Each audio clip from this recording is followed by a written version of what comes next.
주의 이름으로 축복합니다. 오늘이 1월 둘째 주인데요.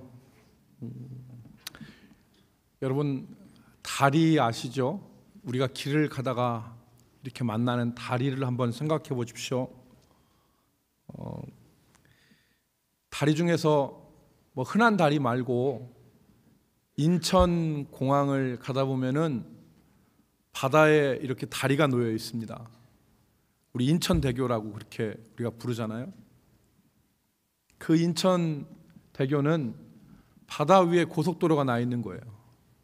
그죠? 바다 위에 고속도로가. 바다 위에 어떻게 고속도로가 날 수 있겠어요? 그렇지만 인천대교는 바다 위에 고속도로가 나 있어요. 그게 가능한 것은 교각이라고 하는 다리의 다리가 다리를 지탱하고 있기 때문에 가능한 것입니다. 다리의 다리. 이게 바다 위에 고속도로를 떠 있게 하는 거예요. 여러분, 우리가 2018년을 기대와 소망을 가지고 새해를 맞이했습니다. 시작했습니다. 하나님이 우리에게 주신 이 한 해를 우리가 허비하지 않기 위해서 우리는 기도하고 새로운 결심들을 하였습니다. 여러분, 지난 월요일부터 수요일까지 신년 특별 새벽 기도회가 있었는데 그 기간이 마침 한파 대설주의보가 있었어요. 그럼에도 불구하고 한 해를 새롭게 시작하려는 우리 성도들이 그 한파와 대설주의보를 이기고 새벽에 나와서 기도했어요. 여러분, 2018년도 우리 교회의 표어는 새롭게 하소서입니다. 이 표어와 우리의 결심들이 이루어지기 위해서, 이것이 그냥 사라지지 않기 위해서는 이 결심들과 이 소망을 떠받치는 그러한 실천들이 있어야 되겠죠. 우리가 결심하고 소망하는 것은 어떻게 보면 바다 위에 고속도로를 놓는 것과 같은 것일 수 있습니다. 언뜻 보기에는 불가능한 일처럼 보이는 것을 우리가 소망할 수도 있어요. 지금까지 매번 실패했던 것을 우리가 다시 소망할 수 있어요. 안 될 것 같은 것을 우리가 소망하는 것일 수 있습니다. 그런데 우리가 그런 것을 소망하면서 시작을 했어요. 이것들이 진짜 우리 삶에서 바다 위에 놓여진 고속도로와 같이 현실이 되어지기 위해서는 우리 삶 가운데 이런 소망들을 떠받치는 실천들이 있어야 된다는 거예요.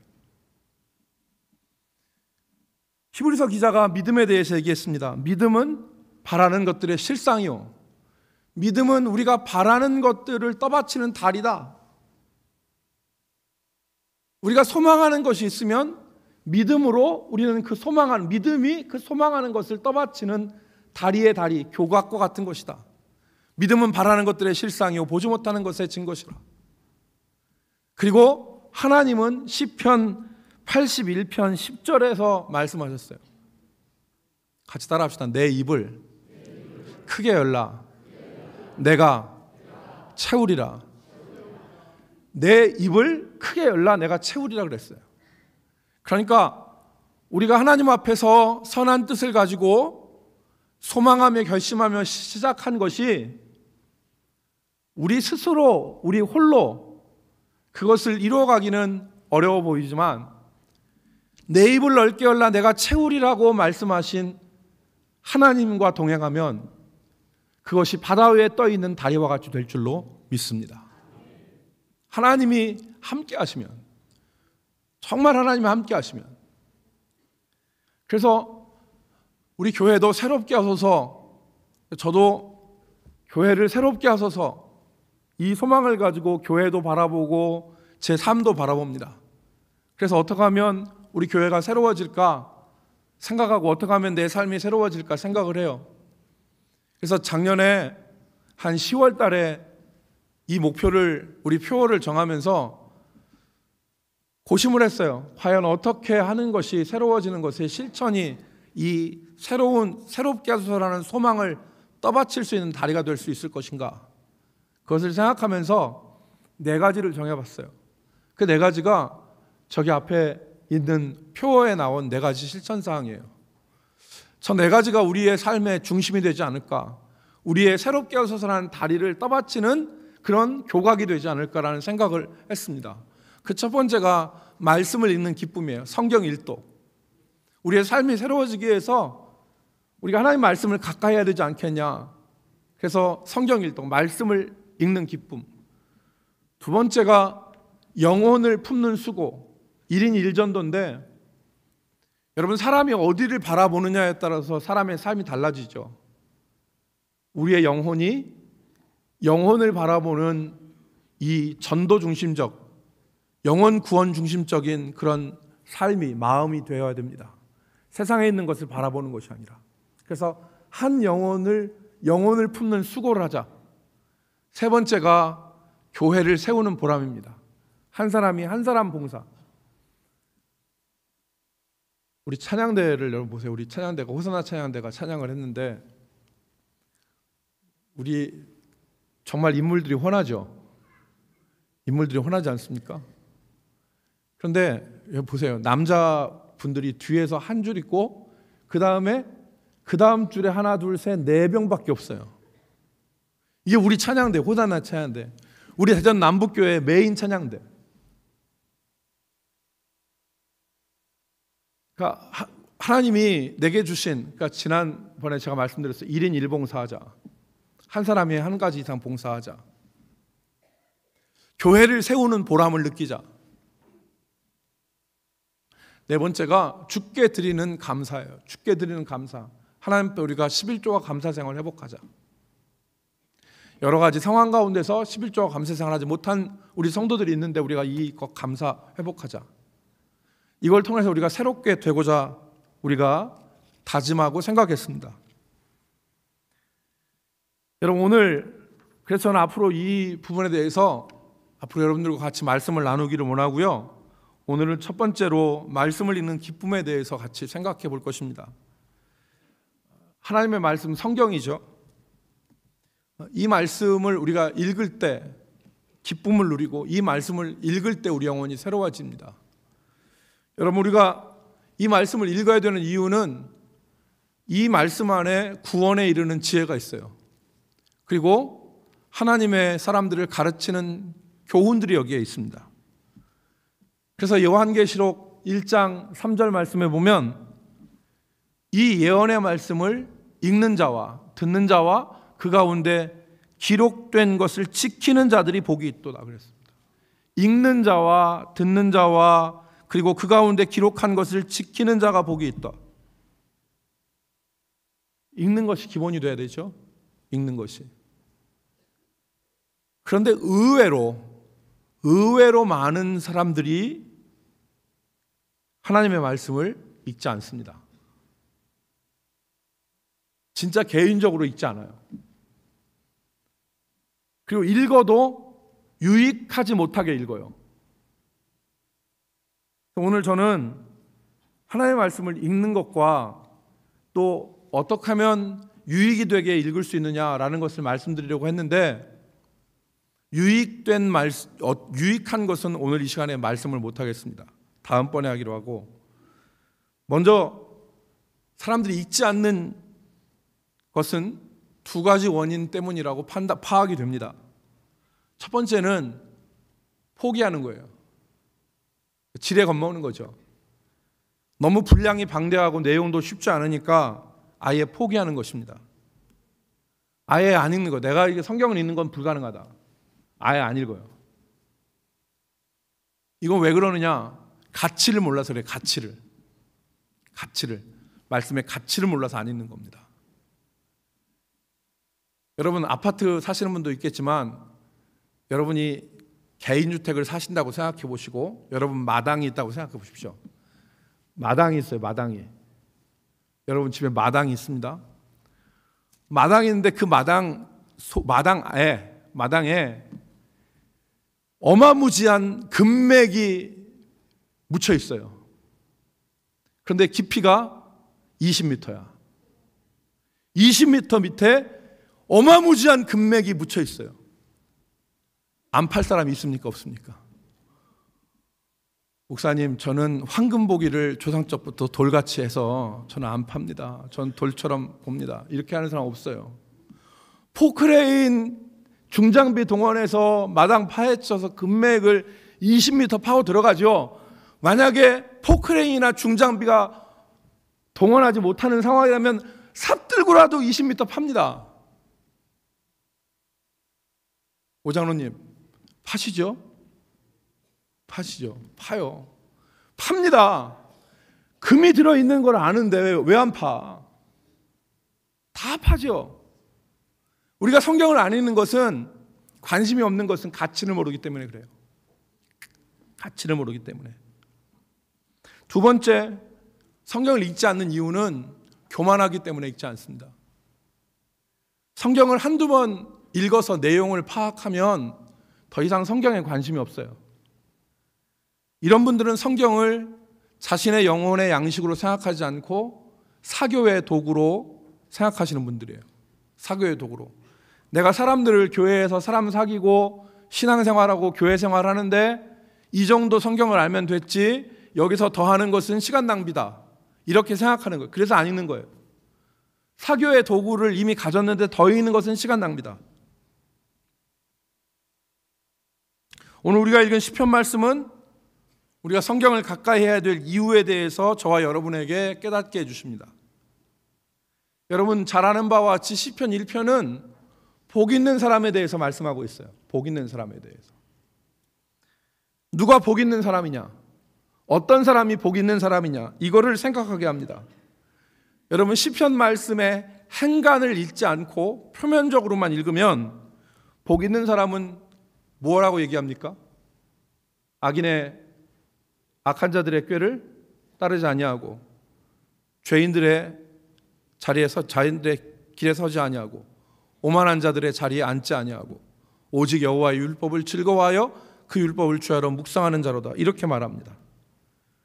여러분 이 시편 1편에 대한 많은 해석이 있을 수 있지만 그 해석 가운데 한 가지 관점은, 복 있는 사람은 누구와 함께 인생길을 걸어가는 사람이냐라고 하는 질문으로 해석할 수 있는 것입니다.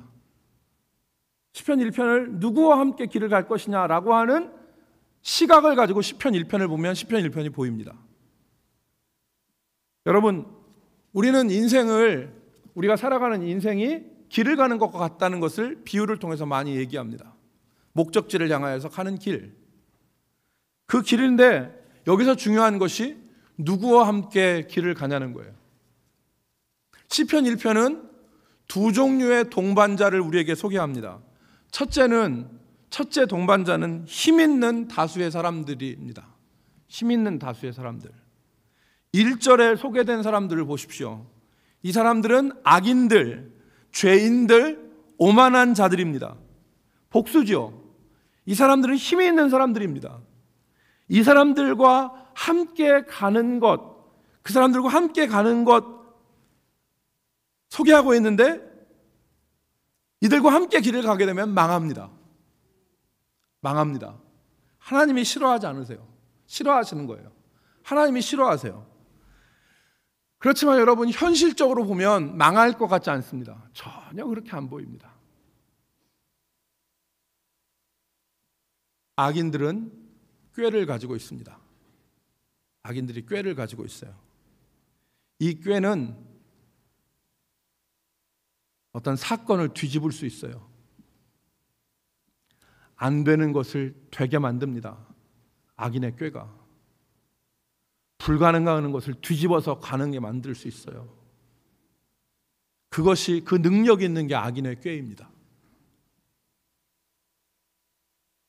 안 될 것, 뻔히 안 되는데 악인의 꾀, 이걸로 뒤통수 쳐서 되게 만드는 일도 많고 뒤집어 버리는 일들도 많고, 그래서 전혀 불가능한 일들이 되어지는 일들도 있습니다. 오만한 자는 힘이 있습니다. 오만한 자는 자리에 앉아서 사람을 오고 가게 만들 수 있습니다. 사람을 죽었다 살릴 수도 있습니다. 이게 오만한 자가 앉는 자리의 힘입니다. 한마디로 사람들이 부러워하는 자리예요. 죄인의 길이란 죄인의 삶의 방식입니다. 죄인의 길에 선다는 것은 죄인의 삶의 방식으로 살아가는 것입니다. 죄를 밭갈고 악을 씨 뿌리는 그들의 삶의 방식대로 살아갑니다. 그런데 이 죄인들은 거리낄 게 없어요. 양심의 가책도 없고 마음의 고통도 없습니다. 악한 방식의 삶을 살면서 누리는 쾌락과 기쁨이 있습니다. 이런 사람들과 함께 살아가면 어떻습니까? 빨리 가고 편히 가고 쾌락을 누리고 힘들 것도 없고 그리고 안전해 보이기까지 합니다.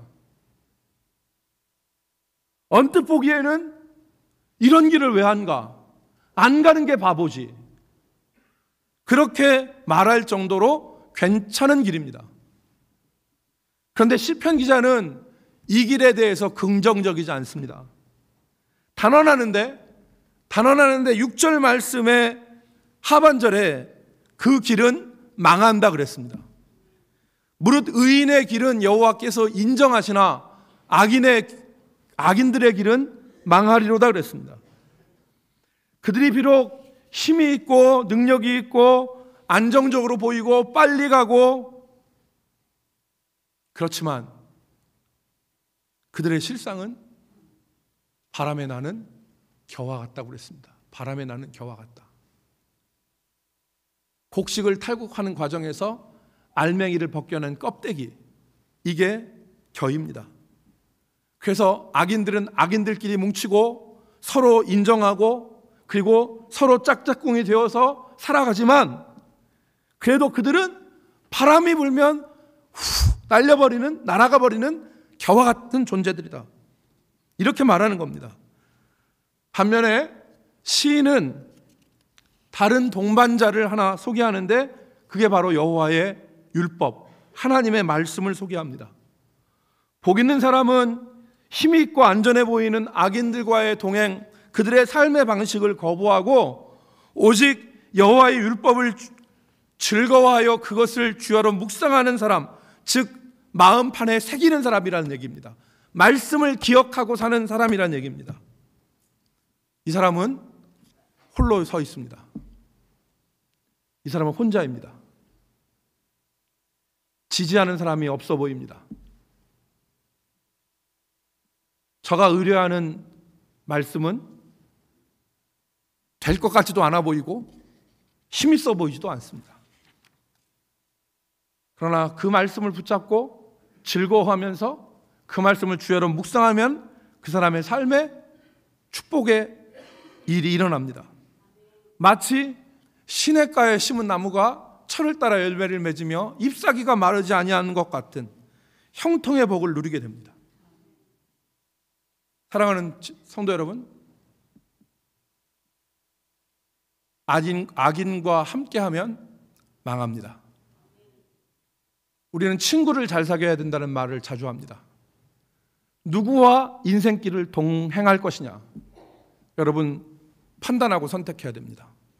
누구하고 인생길을 같이 가겠습니까? 누구하고 더불어서 인생길을 가겠습니까? 망할 자와 같이 갈 것입니까? 아니면 철을 따라 과실을 맺으며 그 잎사귀가 마르지 아니하는 우리에게 생명을 주시는 하나님의 말씀과 동행하겠습니까? 여러분 구약 성경에 열왕기상 22장에 보면 남쪽 유다 임금 한 사람이 나옵니다. 그 사람이 누구냐면 여호사밧이라는 사람이에요. 여호사밧. 이 여호사밧이라는 사람은 여러분들이 아시는 대로 선한 왕이었습니다. 성경에 보니까 여호사밧이 하나님 앞에서 정직하게 행하였더라 그랬습니다. 정직하게. 하나님 앞에 정직하게 행한 선한 왕입니다. 그런데 이 여호사밧이 35살 때 왕위에 올라서 25년을 통치했습니다. 장수한 사람입니다. 롱런한 사람인데 여호사밧이 통치 초기에 엄청난 어려움을 겪었습니다. 매우 어려운 고난이 있었습니다. 어떤 고난이었냐면 자기 생명이 위태한 정도의 위험이었습니다. 그 위험이 무엇으로부터 시작됐냐면 친구 잘못 사귀어서 시작된 겁니다. 여러분,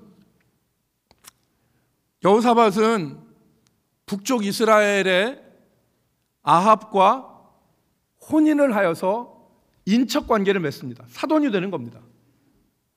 그런데 이 아합은 어떤 사람이냐? 정말 악한 사람이었습니다. 아합의 부인이 누구였냐면 이세벨이었는데, 아합과 이세벨은 악인의 대명사입니다. 자기가 포도원 갖고 싶으면 멀쩡한 사람, 증인들, 거짓 증인 매수해서 돌로 때려 죽이고 피 흘려서 그 나봇의 포도원을 뺏은 사람이 아합과 이세벨 아닙니까? 이 악한 왕인데 여호사밧이 처음에 멋모르고 이 아합과 화평한 관계를 맺고 인척 관계를 맺습니다. 그리고 2년 후에 아합이 거주하는 사마리아에 갔는데 사마리아 방문하는 거예요. 거기서 아합이 제안을 합니다. 무슨 제안을 하냐? 원래 저 요단강 저쪽 편에 있는 길르앗 라못은 우리 땅인데 지금 아람이 차지하고 있으니까 우리가 가서 저 길르앗 라못을 빼앗으려고 하는데 여호사밧 당신도 같이 갑시다. 제안을 해요.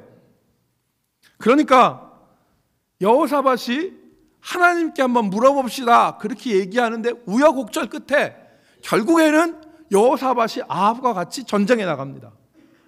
그런데 이 아합이 머리를 쓰죠.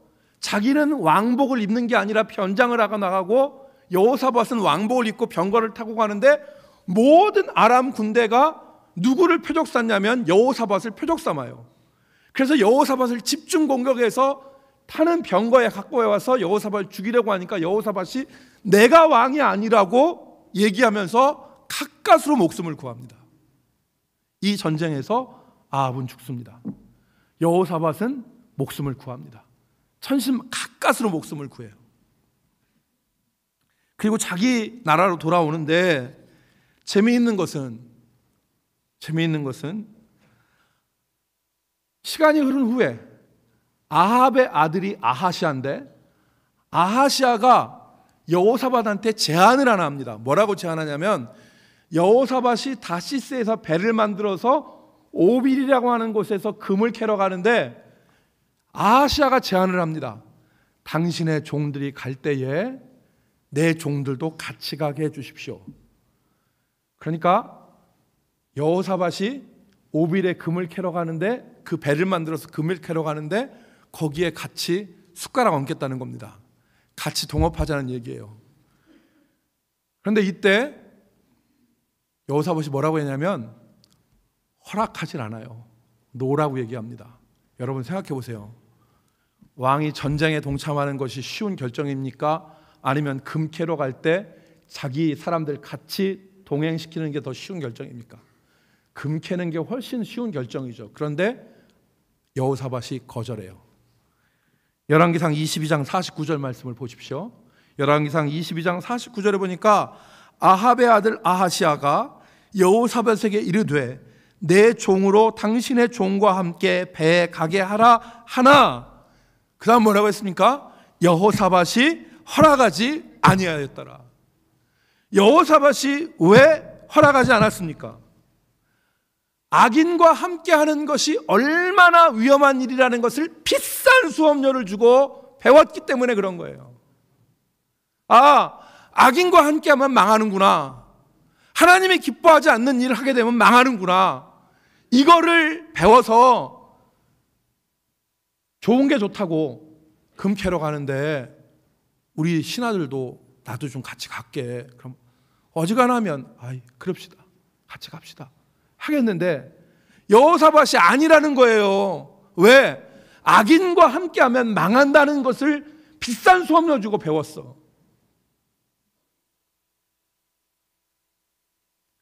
여러분 작년 11월 17일 한 일간 신문에 외국에서 연구된 실험 하나를 소개했습니다. 미국의 노던 웨스턴 대학이라는 대학에 이 모런 서프라고 하는 뇌과학의 전문 교수가 있는데 이 사람이 실험을 했어요. 무슨 실험을 했냐면 이 사람이 뇌에 있는 뇌파를 기록하는 실험을 했는데, 친구끼리나 가족끼리나 가까운 사람들끼리 함께 시간을 보내고 같이 같은 경험을 하면 두 사람의 뇌파가 동일해진다. 이걸 밝혔어요. 이 서프라고 하는 이 교수가 뭐라고 했냐면, 연구를 거듭할수록 한 사람이 어떤 사람들과 시간을 보내면 그들의 뇌파가 비슷하게 변하는 현상을 확인할 수 있었다. 뇌파가 같아진다는 거예요. 여러분, 작년 4월 달에 같은 비슷한 연구가 미국의 뉴욕 대학과 네덜란드의 위트레이트라고 하는 대학에서 이루어졌는데, 여기서 한 학기 동안 강의를 하는 교수, 강사와 학생들의 뇌파를 검진을 했습니다. 성적이 좋은 학생의 뇌파를 뽑아서 보니까 그 교수의 뇌파, 그 다음에 자기와 같이 연구하는 학생들의 뇌파와 동일한 뇌파가 기록됐다는 거예요. 그러니까 무슨 말이냐? 누구하고 가깝고 누구하고 친하냐에 따라서 그 사람과 동일화가 이루어진다는 거예요. 같이 되어진다는 것입니다. 그러니까 누구를 사귀느냐, 누구와 동행하느냐, 이게 정말 중요한 얘기라는 것이죠. 여러분, 2018년도 누구와 동행하시겠습니까? 누구와 인생길을 같이 걸어가시겠습니까? 여러분, 하나님의 말씀, 사람과 같이 얘기하고 사람과 커피 마시고 사람과 같이 밥 먹어도 그 사람과 같은 뇌파가 형성이 되는데, 우리가 하나님의 말씀을 먹고 하나님의 말씀을 묵상하고 하나님의 말씀을 가슴에 새기면 그 영향력이 우리 인격과 우리 존재에 미치지 않겠냐는 거예요. 말씀 없이 내 생각대로 그때그때의 자극과 그때그때의 유혹과 그때그때의 시험에 따라서 살아가면 우리는 실패하는 한 해를 보낼 수밖에 없습니다. 여러분, 오만한 자들, 죄인의 길, 또 악인의 꾀를 쫓으면서 한 해를 사실 것인지, 아니면 여호와의 율법을 즐거워하며 그것을 주야로 묵상하며 말씀과 동행할 것인지를 지금 이 시간 결단을 하십시오. 내가 무엇과 동행할 것인가? 누구와 인생길을 같이 갈 것인가? 여러분, 마지막으로 우리가 말씀을 가까이 해야 할 결정적 이유에 대해서 한 가지 말씀하고 맺히겠습니다. 잠언 1장 9절 말씀해 보면, 지혜는 내 머리에 아름다운 관이요 내 목에 금사슬이라 그랬어요. 지혜가 우리 머리의 관과 우리 목의 금사슬과 같다. 그만큼 너를 존귀하게 하는 것이라. 말씀을 가까이 하면 유익이 있습니다. 엄청난 유익이 있습니다. 여러분, 인생의 길을 걸어가는 데 있어서 가장 좋지 않은 케이스는 잘못된 길을 가는 겁니다. 길을 가는데 천천히 가도 상관없어요. 느긋하게 가도 상관없습니다. 격식을 차리지 않고 자유롭게 가도 길을 가는데 아무런 지장이 없어요. 그런데 잘못된 길이나 아닌 길을 걸어가면 바꿔야 돼요. 엄청난 수고가 듭니다. 여러분, 저는 제 아내가 인정하는 길치예요. 제 아내가 저보다 길에 대해서는 훨씬 더 잘합니다. 제 아내가 운전을 하게 되면 제 아내는 온 길에 대해서는 바로 아는데, 저는 가도 내비게이션 말을 들어야지 갑니다.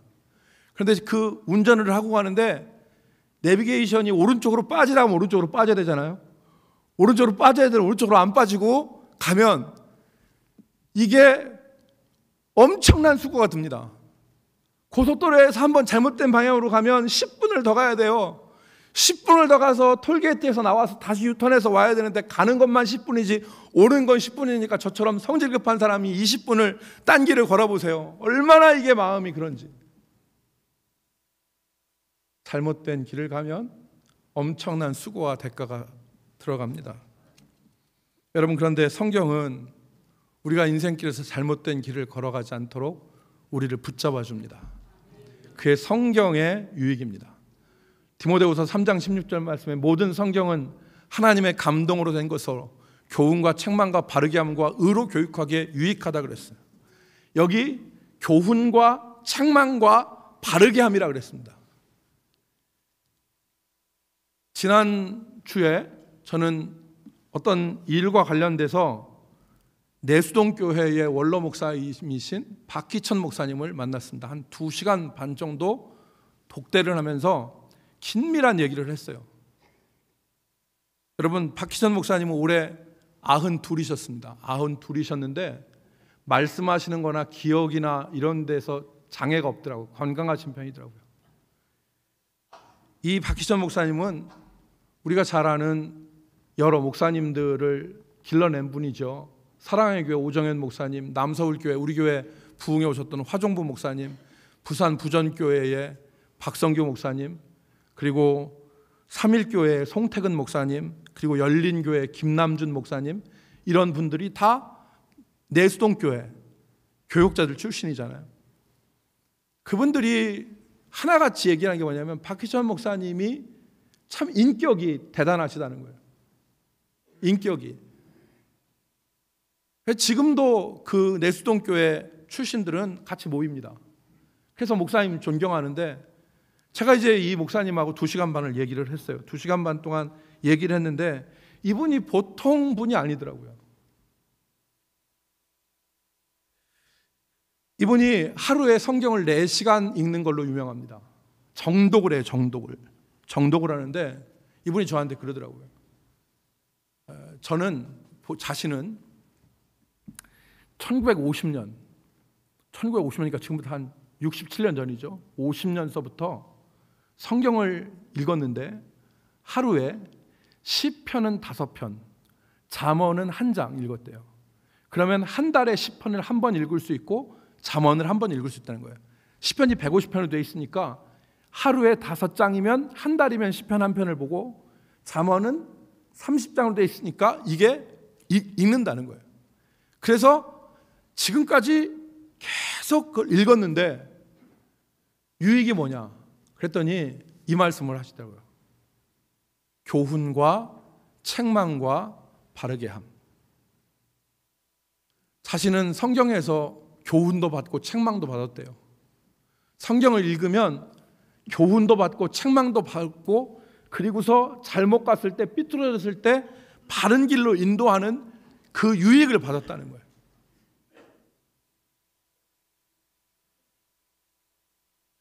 여러분, 많은 사람들이 자기의 교만과 자기의 생각과 자기의 행동이 잘못되었음에도 불구하고 그것을 수정하지 못하여 망하는 자리에 들어가는 경우가 많습니다.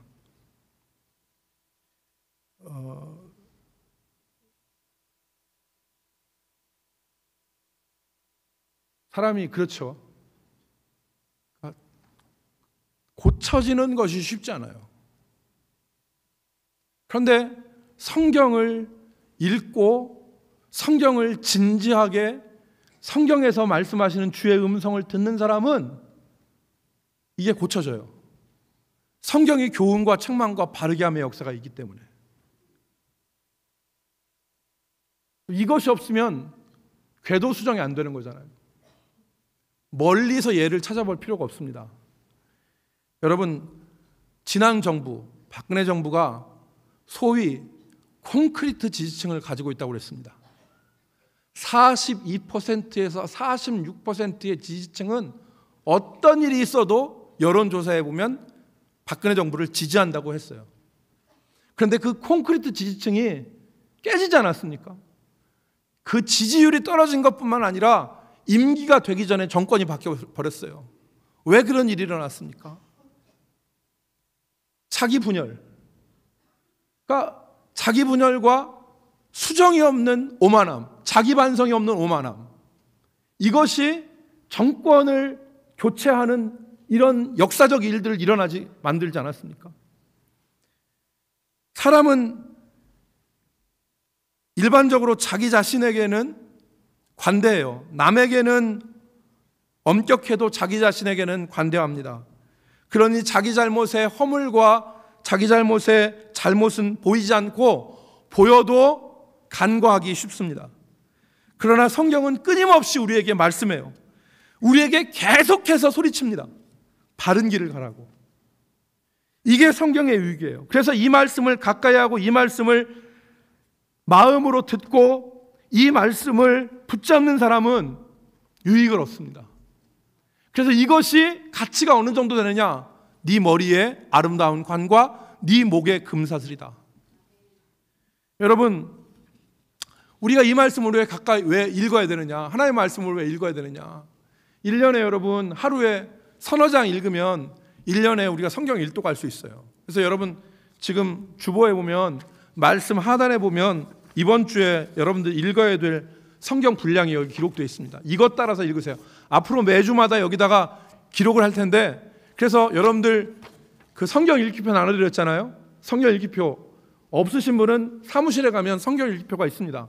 그걸 따라서 체크를 하세요.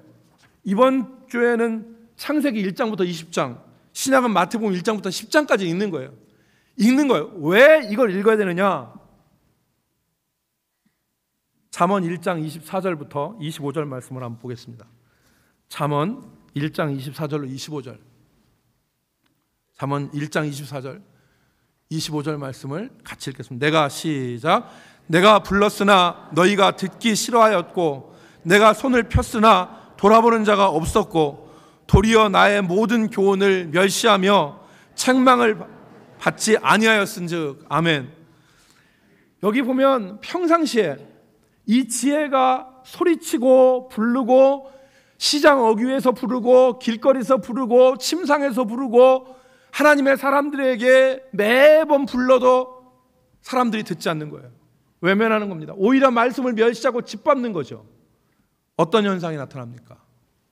잠언 1장 28절로 30절 말씀을 같이 읽습니다. 잠언 1장 28절로 그때에 시작.